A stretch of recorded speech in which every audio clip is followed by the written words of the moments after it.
ಇವತ್ತಿನ ಸಂಚಿಕೆಯಲ್ಲಿ ಹರಿ ಮತ್ತು ಮುತ್ತು ಎಲ್ಲಿ ಹುಡುಕಿದ್ರು ಸಿಗಲೇ ಇಲ್ವಾ. ಹರಿಗೆ ಬೇಜಾರಾಗುತ್ತೆ. ನಾವಿಷ್ಟು ಚೆನ್ನಾಗಿ ನೋಡ್ಕೊಂಡಿದ್ರು ನಮ್ಮನ್ನು ಅರ್ಥನೇ ಮಾಡ್ಕೊಳ್ಳಿಲ್ಲವಲ್ಲ ಅಂತ ಹರಿ ಮುತ್ತುಗೆ ಹೇಳ್ತಿರ್ತಾನೆ. ಮುತ್ತು ಹೇಳ್ತಾನೆ, ಏನಾದ್ರು ತಪ್ಪು ನಿರ್ಧಾರ ಏನಾದ್ರು ಮಾಡಿದ್ನೇನೋ, ಏನಾದ್ರು ಮಾಡ್ಕೊಂಡೇನೋ ಅಂತ ಕೇಳ್ತಾನೆ. ಅಷ್ಟೊತ್ತಿಗೆ ಇಲ್ಲ ಅಣ್ಣ, ನಮ್ಮ ಮಯೂರ ಆ ಥರ ಹೇಡಿ ಅಲ್ಲ, ಆ ಥರ ಏನೂ ಮಾಡ್ಕೊಂಡಿಲ್ಲ. ಮತ್ತು ಎಲ್ಲಿ ಹೋದ್ನೋ, ಇಲ್ಲ ಅಣ್ಣ ಅವನು ಬೆಳಗಿನ ಜಾವದೊಳಗೆ ಬರ್ತಾನೆ ಅಂತ ಹೇಳ್ತಾನೆ. ಈ ಕಡೆ ಚಂದನನು ಮನೇಲಿ ಯೋಚನೆ ಮಾಡ್ತಾ ಕೂತಿರ್ತಾಳೆ. ಯಾಕೆ ಈ ಥರ ಮಾಡಿಕೊಂಡೆ, ನನಗೂ ಹೇಳೋದೇ ಹೋದ್ಯಾ ಅಂದಾಗ ಹಳೇದನ್ನೆಲ್ಲ ಯೋಚನೆ ಮಾಡ್ತಾ ಇರ್ತಾಳೆ. ಆವಾಗ ಅವನು ಹೇಳಿರ್ತಾರೆ ಚಂದನ ಹತ್ರ, ನನಗೆ ಏನೇ ಬೇಜಾರಾದ್ರೂ ನಮ್ಮ ಕಾಲೇಜಲ್ಲಿರೋ ಮಂಜುನಾಥ ಸ್ವಾಮಿ ದೇವಸ್ಥಾನಕ್ಕೆ ಹೋಗಿ ಕೂರ್ತೀನಿ ಅಂತ ಹೇಳಿರ್ತಾನೆ. ಅದು ನೆನಪಾಗಿ ಚಂದನ ಹರಿಗೆ ಫೋನ್ ಮಾಡಿ ಹೇಳ್ತಾಳೆ. ಅಷ್ಟೊತ್ತಿಗೆ ಹರಿ ಮತ್ತು ಮುತ್ತು ಹುಡ್ಕೋಕ್ಕೆ ಅವ್ರ ಕಾಲೇಜ್ ಹತ್ರ ಮಂಜುನಾಥ ಸ್ವಾಮಿ ದೇವಸ್ಥಾನಕ್ಕೆ ಹೋಗ್ತಾರೆ. ಹರಿ ಮತ್ತು ಮುತ್ತು ದೇವಸ್ಥಾನದ ಹತ್ರ ಬರ್ತಾರೆ. ಅಲ್ಲಿ ಮಯೂರ ಕುತ್ಕೊಂಡಿರ್ತಾನೆ. ಹರಿ ಬಂದು ಕೇಳ್ತಾನೆ, ಯಾಕೋ ಇಲ್ಲಿಗೆ ಬಂದಿದ್ದೀಯಾ, ಹೇಳಿ ಬರೋದಲ್ವಾ ಅಂತ ಕೇಳಿದಾಗ, ಇಲ್ಲ ಅಣ್ಣ, ಏನೋ ಸ್ವಲ್ಪ ಮನಸ್ಸಿಗೆ ಬೇಜಾರಾಗಿತ್ತು, ಅದಕ್ಕೆ ಬಂದೆ. ನೀನೇನು ಇಲ್ಲಿಗೆ ಬಂದೆ ಅಂತ ಕೇಳ್ತಾನೆ. ನಾನು ಸ್ವಲ್ಪ ದೇವಸ್ಥಾನಕ್ಕೆ ಬರೋಣ, ನಿನಗೆ ನಾನು ಇಲ್ಲಿರೋದು ಯಾರು ಹೇಳಿದರು ಅಂತ ಹೇಳ್ತಾನೆ. ಅಯ್ಯೋ, ನಾನು ಇಡೀ ಕಾರ್ ಡ್ರೈವರ್ ಕಣೋ, ಇಡೀ ಗಲ್ಲಿ ಗೊತ್ತಿರುತ್ತೆ, ಇಲ್ಲಿ ಈ ದೇವಸ್ಥಾನ ನನಗೆ ಗೊತ್ತಿರಲ್ವಾ. ಕಾಲೇಜ್ ಬಿಟ್ಟು 4 ಗಂಟೆಗೆ ಮನೆಗೆ ಬರೋನು, ಯಾಕೋ ಇನ್ನೂ ಬಂದಿಲ್ಲ, ನಿನ್ನ ಮೊಬೈಲ್ ಏನಾಗಿದೆಯೋ ಅಂತ ಕೇಳಿದೆ. ಬ್ಯಾಟ್ರಿ ಲೋ ಆಗಿರ್ಬೋದಣ್ಣ, ಸ್ವಿಚ್ ಆಫ್ ಆಗಿರಬೇಕು ಅಂತ ಹೇಳ್ತಾನೆ. ಈ ದೇವಸ್ಥಾನಕ್ಕೆ ಬರೋ ತಪ್ಪಲ್ಲ ಕಣೋ, ಆದರೆ ನಾನು ಎಲ್ಲಿಗೆ ಹೋಗಿದ್ದೀನಿ ಅಂತ ಹೇಳಿ ಬರಬೇಕು ತಾನೆ. ನಾವೆಲ್ಲ ಎಷ್ಟು ಗಾಬರಿಯಾಗಿದ್ದೀವಿ. ನಿಮ್ಮ ಅತ್ತಿಗೆ ಬೇರೆ ನಿನಗೆ ಹೀರೆಕಾಯಿ ಪಲ್ಯ ಇಷ್ಟ ಅಂತ ಮಾಡಿ ಕೂತ್ಕೊಂಡಿದ್ದಾರೆ ಅಂತ ಹರಿ ಹೇಳ್ತಾನೆ. ಊರವರು ಏನೇ ಹೇಳಿದ್ರು ನಾವೆಲ್ಲ ಒಟ್ಟಿಗೆ ಇರಲಿಲ್ವನೋ, ನೀನು ಯಾಕೋ ಹೀಗೆ ಮಾಡಿದೆ ಅಂತ ಹರಿ ಪ್ರಶ್ನೆ ಮಾಡ್ತಾ ಇರ್ತಾನೆ ಮಯೂರನ. ಮುತ್ತು ಅಲ್ಲಿ ನಿಂತಿರ್ತಾನೆ. ಮಯೂರ ಬರ್ತಾನೆ. ಯಾಕೋ ಹೀಗೆ ಮಾಡಿದೆ ಅಂದೆ. ಸಾರಿ ಅಣ್ಣ, ನನಗೆ ತುಂಬ ಬೇಜಾರಾಯಿತು, ಅದಕ್ಕೆ ಹೀಗೆ ಮಾಡಿದೆ ಅಣ್ಣ, ಬಂದೆ ಇಲ್ಲಿಗೆ ಅಂತ. ನಿನ್ನನ್ನು ಯಾರೋ ನಮ್ಮ ತಮ್ಮ ಅಲ್ಲ ಅಂತ ಹೇಳಿದ್ದು. ಒಡ ಹುಟ್ಟಿದವರು ಅಂದರೆ ಒಂದೇ ತಾಯಿಲೇ ಹುಟ್ಟಬೇಕು ಅಂತ ಇಲ್ಲ ಕಣ. ಪ್ರೀತಿ ವಿಶ್ವಾಸ ಇದ್ದರೆ ಅವರು ಒಡ ಹುಟ್ಟಿದವರೇ ಆಗಿರ್ತಾರೆ. ಇನ್ಯಾವತ್ತೂ ಹೀಗೆಲ್ಲ ಮಾಡಬೇಡ ಅಂತ ಹೇಳ್ತಾನೆ. ಹರಿನೂ ಅಷ್ಟೇ, ನೋಡು ಅಣ್ಣ ಬೆಳಗ್ಗೆಯಿಂದ ಎಷ್ಟು ನೀನಿಲ್ಲ ಅಂತ ಎಷ್ಟು ಗಾಬರಿ ಆಗಿದ್ದಾರೆ ಗೊತ್ತಾ, ನೀನು ಅಂಥದ್ರಲ್ಲಿ ಹೀಗೆಲ್ಲ ಮಾಡಿದೆ ಅಲ್ಲ ಅಂತ ಹೇಳ್ತಾರೆ. ಇಲ್ಲ ಅಣ್ಣ, ಯಾಕೋ ಬೇಜಾರಾಯಿತು, ಅದಕ್ಕೆ ಬಂದೆ. ಅದಕ್ಕೆ ಹರಿ ಹೇಳ್ತಾನೆ, ಇನ್ನಾದರೂ ಈ ಥರ ಎಲ್ಲ ಮಾಡಬೇಡ ಅಂತ ಹೇಳ್ತಾನೆ. ಮುತ್ತು ಇನ್ನೂ ಅಷ್ಟೇ, ಏನಕ್ಕಾದ್ರೂ ಬರೋದಂತಾದರೆ ಹೇಳಿ ಬಾ, ಈ ಥರ ಎಲ್ಲ ಮಾಡಬೇಡ. ಅಣ್ಣ ತಮ್ಮಂದರು ಯಾವಾಗಲೂ ಒಟ್ಟಿಗೆ ಇರಬೇಕು. ಆ ಒಟ್ಟಿಗೆ ಇರೋದನ್ನೇ ಮಂಜುನಾಥ ಸ್ವಾಮಿ ಬಯಸೋದು. ಈ ಥರ ದೂರ ಆದರೆ ಬಯಸಲ್ಲ ಅಂತ ಮೈನ ಕರ್ಕೊಂಡು ಅಲ್ಲಿಂದ ಹರಿ ಮತ್ತು ಮುತ್ತು ಹೋಗ್ತಾರೆ.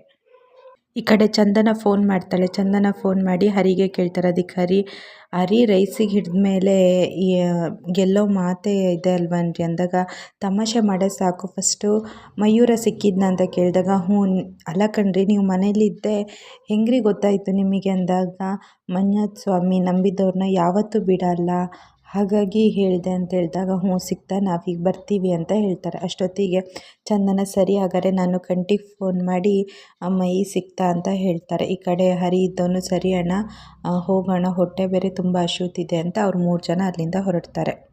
ಅಲ್ಲೇ ನಟರಾಜ ಮಲಗಿರ್ತಾನೆ. ಚಂದನ ಬಂದು, ಅಂಕಲ್ ಮಯೂರ ಸಿಕ್ಕಿದ್ದ ಅಂತ ಹೇಳ್ತಾನೆ. ಹೌದಾ, ಸರಿ ಅಂತ ಹೇಳ್ತಾಳೆ. ನೀವು ನಿನ್ನೆ ಹೇಳಲ್ಲ ಅಂದಿದ್ರೆ ಹೀಗೆಲ್ಲ ಆಗ್ತಾನೆ ಇರಲಿಲ್ಲ ಅಂದಾಗ, ಹಾಗಾದರೆ ನಿನ್ನ ಗಂಡನ ಥರ ನಾನು ಸುಳ್ಳು ಹೇಳಬೇಕಿತ್ತ, ಸತ್ಯ ಯಾವತ್ತಿದ್ರೂ ಗೊತ್ತಾಗಲೇಬೇಕಿತ್ತು, ಈಗ ಗೊತ್ತಾಯಿತು ಅಂತ ಹೇಳ್ತಾನೆ. ನಾನು ಡಿಸ್ಟರ್ಬ್ ಮಾಡಬೇಡ ಅಂತಾರೆ. ಚಂದನ ಸುಮ್ಮನೆ ಆಗ್ತಾಳೆ. ಚಂದನ ಮತ್ತು ಕಂಟಿ ಅವ್ರು 3 ಜನಕ್ಕೆ ಕಾಯ್ತಾ ನಿಂತಿರ್ತಾರೆ. ಆದರೆ ನಟರಾಜ ಗೊರಕೆ ಹೊಡ್ಕೊಂಡಿರ್ತಾನೆ. ಕಂಟಿಗೆ ಸಿಟ್ಟು ಬಂದು ಅವ್ನ ಮಂಚನ ದೂಡಕ್ಕೆ ಹೋಗ್ತಾರೆ. ಆವಾಗ ಚಂದನ ಇದ್ದವಳು, ಯಾಕೆ ಹಂಗೆ ಮಾಡ್ತೀರಾ, ನೋಡಿ ಅದಕ್ಕೆ ಅಪ್ಪ ಅಂದರೆ ಮನೇಲಿರೋ ಎಲ್ಲರನ್ನೂ ಒಟ್ಟಿಗೆ ಮಾಡೋದು ನೋಡಬೇಕು, ಆದರೆ ಇವನು ದೂರನೇ ಮಾಡೋದು ನೋಡ್ತಾನಲ್ಲ, ಬಿಡಿ ಇರಲಿ ಬಿಡಿ, ಹೇಗಾದ್ರು ಮಯೂರ ಬರ್ತಿದ್ದಾನಲ್ಲ, ಸುಮ್ಮನೆ ಇರಿ ಅಂತ ಚಂದನ ಹೇಳ್ತಾಳೆ. ಅಷ್ಟೊತ್ತಿಗೆ ಕಾರ್ ಸೌಂಡ್ ಆಗುತ್ತೆ. ಹರಿ, ಕಂಟಿ, ಮುತ್ತು, ಮಯೂರ ಎಲ್ಲ ಬರ್ತಾರೆ. ಮಯೂರನ ನೋಡಿದ ತಕ್ಷಣ ಕಂಟಿ, ಯಾಕೋ ನಮ್ಮನ್ನು ಬಿಟ್ಟು ಹೋಗಬೇಕು ಅನ್ನೋಷ್ಟು ಇದು ಮಾಡಿದೆ, ನಾವಷ್ಟು ನಿನಗೆ ಕಾಟ ಕೊಟ್ಟಿದ್ದೀವೇನೋ, ಯಾಕೋ ಹೀಗೆ ಮಾಡಿದೆ ಅಂತ ಅವನನ್ನು ಕೇಳ್ತಾನೆ. ಅಷ್ಟೊತ್ತಿಗೆ ಮುತ್ತು ಇದ್ದನು, ನೋಡು ನೀನಿಲ್ಲ ಅಂದರೆ ಈ ಮನೆ ಕತ್ಲಾಗುತ್ತೆ ಕಣೋ ಅಂತ ಹೇಳ್ತಾನೆ. ಹರಿ ಇದ್ದವನು, ಇರಲಿ ಬಿಡು, ನಾವು ಸಮಾಧಾನ ಮಾಡಿ ಅವನ್ನ ಕರ್ಕೊಂಬಂದಿದ್ವಿ, ಮತ್ತು ಅವನಿಗೆ ಇದು ಮಾಡಬೇಡ ಅಂತಾನೆ. ಮಯೂರ ಇದ್ದವನು ಅದಕ್ಕೆ ಚಂದನನ ಹತ್ರ ಬರ್ತಾ ಇರ್ತಾನೆ. ಅದಕ್ಕೆ ನಾನು ಈ ಥರ ಮಾಡಿದ್ದು ನಿಮಗೆ ಬೇಜಾರಾಯ್ತಾ ಅಂತ ಕೇಳ್ತಾರೆ ಅಷ್ಟೊತ್ತಿಗೆ ಕಂಠಿ ಇದ್ದವನು. ಮತ್ತು ಬೇಜಾರಾಗಲ್ವಾ, ಇನ್ಯಾವತ್ತಾರು ನೀನು ಹೀಗೆ ಮಾಡಿದರೆ ನಿನ್ನ ಕಾಲು ಮುರಿದು ಕೈ ಕೊಡ್ತೀವಿ ಅಂತ ಹೇಳ್ತಾನೆ. ಕಡೆ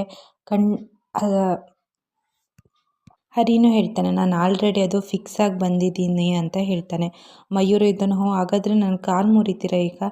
ಇಲ್ಲ ಕಣೋ, ಆ ಥರ ಏನೂ ಮಾಡಲ್ಲ, ನೀನು ಇಲ್ಲದೆ ಈ ಮನೆ ಎಲ್ಲ ಬೋರ್ ಆಗಿದೆ ಅಂತ ಹೇಳ್ತಾರೆ.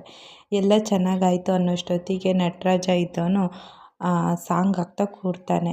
ಅವರಿಗೆಲ್ಲ ಸಿಟ್ಟು ಬರುತ್ತೆ. ಮೊದಲೇ ಮನೇಲಿ ಖುಷಿ ವಾತಾವರಣ ಇರೋ ಟೈಮಲ್ಲಿ ಇಂಥ ಸಾಂಗ್ ಹಾಕಿದ್ಯಲ್ಲ ಅಂತ ಕಂಠಿಗೆ ಸಿಟ್ಟು ಬಂತು. ಬಂದ್ ಮಾಡಿ ನಿನ್ನ ಸೊಂಟನೇ ಮುರಿತೀನಿ ಈಗ ಅಂತ ಹೇಳ್ತಾರೆ. ಹಾಗಾದರೆ ಹುಟ್ಟಿಸಿದವನಿಗೆ ನಿನ್ನ ಮುರಿಯೋಕ್ಕೆ ಬರಲ್ವ ಅಂದಾಗ, ಬಾ ಮುರಿ ಅಂತ ಹೇಳ್ತಾರೆ. ಮುತ್ತು ಇದ್ದವನು, ಯಾಕೋ ಜಗಳ ಮಾಡ್ತೀರಾ, ಬಿಡಿ ಇಲ್ಲಿಗೆ ಅಂತ ಹೇಳ್ತಾರೆ. ಚಂದನ ಇದ್ದರು, ಅವ್ರ ಸ್ವಭಾವ ಗೊತ್ತಿದ್ರು ಯಾಕೆ ಹಿಂಗೆ ಮಾಡ್ತಿದ್ದೀರಾ ಅಂತ ಎಲ್ಲ ಸೀದಾ ಮತ್ತೆ ಸುಮ್ಮನೆ ಒಳಗೆ ಹೋಗ್ತಾರೆ. ನಾನು ಎಲ್ಲರಿಗೂ ಊಟ ರೆಡಿ ಮಾಡ್ತೀನಿ ಅಂತಾನೆ. ಅಷ್ಟೊತ್ತಿಗೆ ಹರಿ ಇದ್ದವನು, ಈಗ ರೆಡಿ ಮಾಡೋತ್ತಿಗೆ ತುಂಬ ಲೇಟ್ ಆಗುತ್ತೆ, ಏನಾದ್ರು ಆರ್ಡರ್ ಮಾಡೋಣ ಅಂದಾಗ ಕಂಠಿ ಇದ್ದವನು, ಸರಿ ನಾನು ಎಲ್ಲರಿಗೂ ಬಿರಿಯಾನಿ ಆರ್ಡರ್ ಮಾಡ್ತೀನಿ ಅಂದಾಗ ಮಯೂರ, ಬೇಡ ಅಣ್ಣ, ನನಗೆ ವೆಜ್ ಆರ್ಡರ್ ಮಾಡಿ, ಹೇಗಾರು ಮಂಜುನಾಥ ಸ್ವಾಮಿ ದೇವಸ್ಥಾನಕ್ಕೆ ಹೋಗಿ ಬಂದಿದ್ದಲ್ಲ ಅಂದಾಗ ಚಂದನ ಇದ್ದವನು, ಸರಿ ಏನು ಮಾಡೋದು ಬೇಡ, ನಾವೆಲ್ಲರೂ ಸೇರಿ ಅಣ್ಣನಿಗೆ ಹೆಲ್ಪ್ ಮಾಡೋಣ, ಬೇಗ ಅಡುಗೆ ಮಾಡಿ ಎಲ್ಲರೂ ಬಿಸಿ ಬಿಸಿಯಾಗಿ ಊಟ ಮಾಡೋಣ ಅಂತಾರೆ. ಸರಿ ಹಾಗಾದ್ರೆ ನಡೀರಿ ಅಂತ ಮುತ್ತು ಹೇಳ್ತಾನೆ.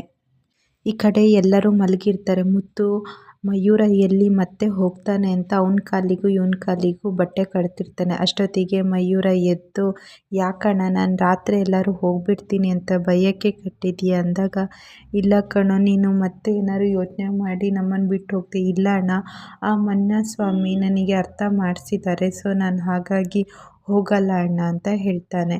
ಇದನ್ನೆಲ್ಲ ಚಂದನ ಕಿಟಕಿಯಲ್ಲಿ ನೋಡ್ತಾ ಇರ್ತಾಳೆ. ಇಷ್ಟು ಇವತ್ತಿನ ಸಂಚಿಕೆಯಲ್ಲಿ ನಡೆದಿದೆ. ಈ ವಿಡಿಯೋ ನಿಮ್ಗೆ ಇಷ್ಟ ಆಗಿದ್ರೆ ಲೈಕ್ ಮಾಡಿ, ಶೇರ್ ಮಾಡಿ, ಹಾಗೆ ಚಾನಲ್ನ ಪ್ಲೀಸ್ ಸಬ್ಸ್ಕ್ರೈಬ್ ಮಾಡಿ. Thank you.